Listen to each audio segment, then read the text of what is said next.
Yorkshire, UK. Uh-huh. I get technical. He's getting technical with it. All right, we're back here at Jerk Soul today, and this is a week later from when we introduced everybody to Errol. That's Errol from the UK by way of Barbados, and then here, and you said Jamaica as well. My father was Jamaican. Unfortunately, he's no longer with us. My mother is a Barbadian, or as we would say, Bajan. So I spent most of my life growing up in Barbados. Unfortunately, I've never been to Jamaica yet, but Guyana for me is like big Jamaica. He said last time in the video, big Jamaica, big Jamaica. And the rum punch is the best rum punch I've had. I was like, wow. I said, he's serious about this thing. Yes. So why Ghana? Why Ghana? You left the UK, Barbados, Jamaica. So we were living in the UK, just during the COVID pandemic.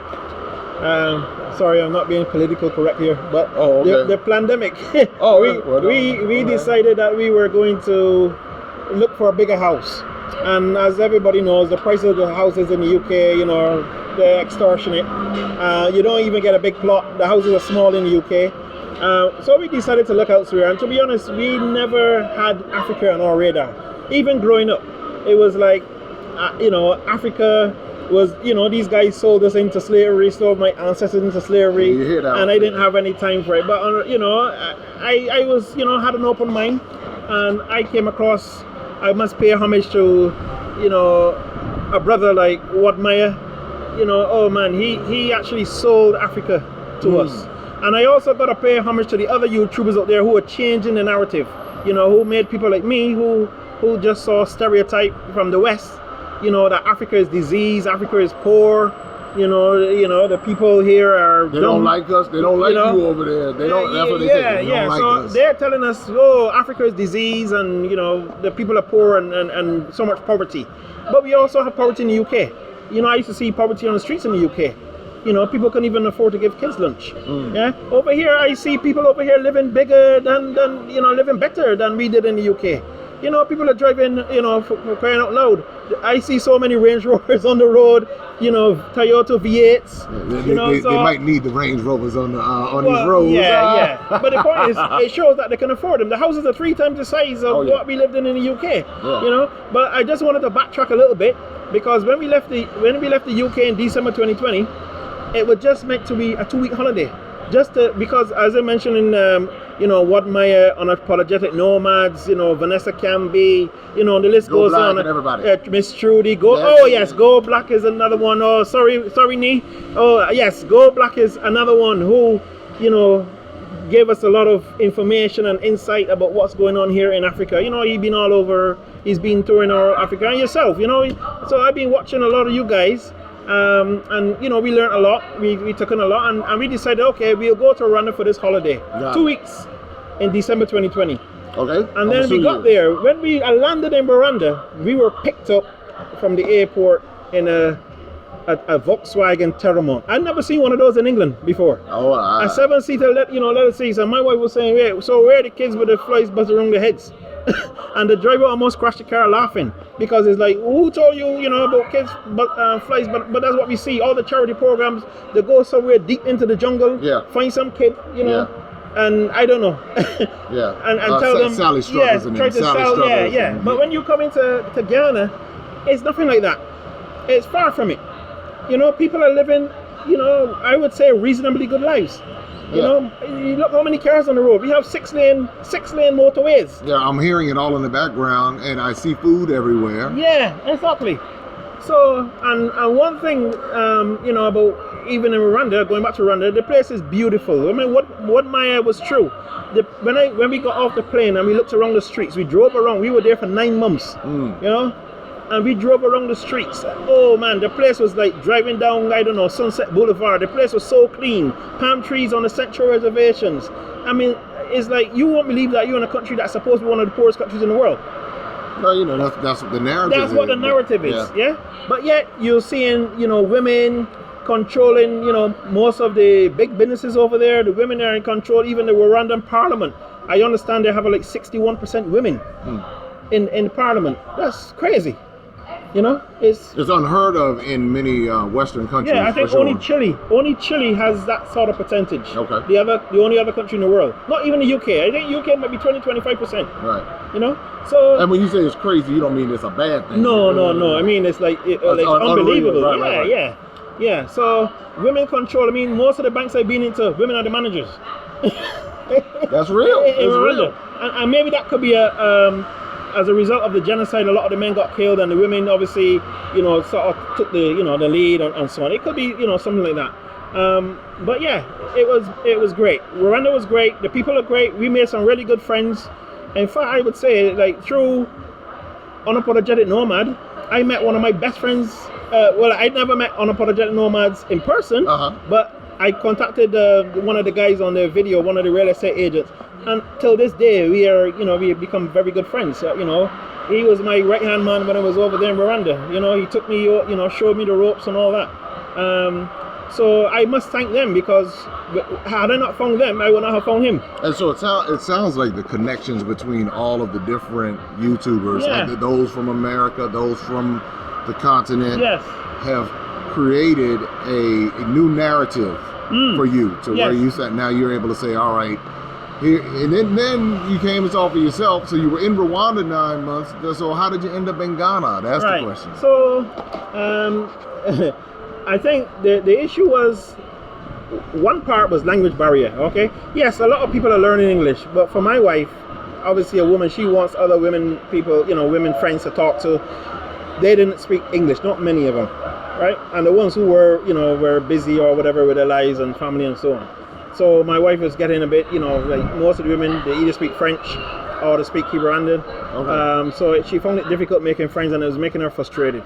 So, and then there was also, we had the particular landlord that we had. He was a bit dodgy, I must say. I gotta give you the downright, the nice and the dirty and everything, Boy, Yeah, so he was a bit dodgy landlord, because we had some problems with the house, and it was a problem getting him to fix, and then we decided one day, like 6 weeks into the tenancy, that was his second landlord, because the first one was 6 months. So 6 weeks into the second tenancy, we after we realized the rainy season came a bit early, and we sort of had a flood in the house, and we couldn't even get the guy to pick up the calls to come and fix the house. And we decided, look, we had enough of this, especially with the frustration that my wife had with the language and so on. We said, okay, let's try Ghana. Again, it was meant to be a holiday, but then my wife said, oh, look, we gotta go all these COVID tests. It costs $150 each to come to Ghana and get COVID tests. Let's just get on the plane and go. And it was like, wow, man, do it afraid. It's like a faith thing. We do it. We gotta do it afraid. When we went to Rwanda, I didn't tell you this part. It was a holiday 2 days before Christmas. They decided they didn't want to go back to the UK, so I had to extend my stay for another week, find a house for them, furnish it, and then I went back to the UK, obviously to get our house on the market and so on. And I came back last year February to Rwanda, and then we stayed there until August. So. It was a case where, like, some people think, well, you've got a wife, you've got 2 kids, and my last kid was only like 11 months old at the time. You have young children, Yeah, and like they were all up for it, like, yeah, let's do it. When the children say let's do it, then you really my 9-year-old is like, I don't want to go back to the UK either. Because you see all the restrictions they were having with COVID and how it's making a mess of the UK. We saw Africa, hardly any COVID. We had the tough restrictions too, but not lockdowns and so on. Even in Rwanda, we were having lockdowns. So it was like, let's just get on the plane and go. And we did it. We came, got on the plane, and we landed here last year, August. So this month here, in next 2 weeks will be a year we were here. Yeah. How's the transition been for you? Wow. To be honest with you, okay, Ghana is not a perfect place by any means. In fact, nowhere is perfect. Right. What I love about Ghana is when I arrived here, I felt I was in some Caribbean country, big Jamaica. I felt I was because you're hearing look, we have Bob Marley here. Got Bob on the wall. Yeah, Bob is here on the wall. Right? People love Jamaica. You see all the trucks with the Jamaican flag, the what we call in Barbados ZR vans, or the tro-tros here. Yeah. I don't know what you call it, minibuses. They've got Jamaican flags. The people love Jamaica. They love the Caribbean, and I felt so much more at home. Most people speak English. As a matter of fact, the West will say that Africans are dumb. Most of these Africans here speak 3-4 languages. Yes, they do. Including English. Yes. My driver, right? He's a taxi driver. He speaks English. He speaks Tree. He speaks Ga. He speaks Ewe. Huh? Oh, wow. So, and I just speak English. yeah, we a still little struggling. Bit, little bit of Spanish. We still struggling to speak English. Yeah, we're still struggling to speak English at that. So it just shows you these guys. I mean, even in Rwanda, the same guy that we met through Apologetic Noma, he speaks 6 languages, right? He also speaks Swahili. Oh, wow. Yeah. So, you know, these guys are clever. They just haven't had the break that they need. You know, the Europeans and the Americans and everybody else come here, they steal all the resources from Africa, and then they say, oh, you know what, you guys are so poor, we're going to send you some aid. Right. Let's send you some aid. The same money that they stole, the same resources, they're selling it, and then, oh, we're going to give you some aid because you guys are not capable of refining your own gold or your own bauxite or your own diamonds. You're not capable of doing it, so let's do it for you. We sell it back to you for 100 times what it costs. You know, so that's what I mean, that's real. Yeah. But there will be some people in America who will argue me down and tell me I don't know what I'm talking about. Or there'll be people in different countries in Africa, because I mentioned in one particular country, they were like, well, when the British left, they didn't do it. I said, the British haven't left. What are y'all talking about? The British are still here. All of the museums, they honor the British people. They everything is still British. The structure, the government structure is European. Even the law. Even everything. And I'm saying if they left, they would be gone. In the Francophone countries, the French still control the currency. Yes. So I say that, I'm like, if they're controlling your currency, they're controlling your government. But when you tell people that, it's like don't say that because you don't know what you're talking about. And it's like, but this is how they do it in America. They do it in the black cities in America. They put the black mayors up and they're puppets for the people, you know, yes, anyway, that's a whole nother, but you're right. Yeah. When you come, because somebody might say, well, why would we want to be here if all of that's going on? You know, the raiding of the resources, why would you want to be here if that's what's happening? Well, to be honest with you, they're gonna raid the resources whether or not we're here. You're right. Yeah. So the problem is for the people, the authorities here in Ghana to open their eyes. Okay, the local people, their eyes are open, but for some reason, I don't know what it is. You know, the way the ministers can allow like somebody to take their gold, give them 15%, and the other 85% is kept in the West, and then we have it. Look, you think that Ghana should have to be fighting to go to IMF to borrow money now? Huh? The resources are here. Cocoa, all of it. Everything is here. Oil, right? Africa. In fact, I would go as far as saying, I know people are going to argue with me now. Africa is the promised land. Absolutely. Yeah, the promised land is here in Africa. Every single natural resource that you can think of is here in Africa. Right? Unfortunately, it took me a bit late to wake up. It took me a bit, but now I know. I know better. Right, and a lot of people are discovering this. A lot of people are realizing what has happened and what is still happening. Yeah. And they're coming to see for themselves. And I think that's what's encouraging. You're willing to go and see, and all of the work that's been put in by, like you said, Unapologetic Nomads, Vanessa Canby, Miss Trudy, Go Black. Don't forget Go Black. All of the different people who've been putting in the work. Yes. What it does is it gives people an insight into this land that has been so demonized. And I'm talking about the whole continent.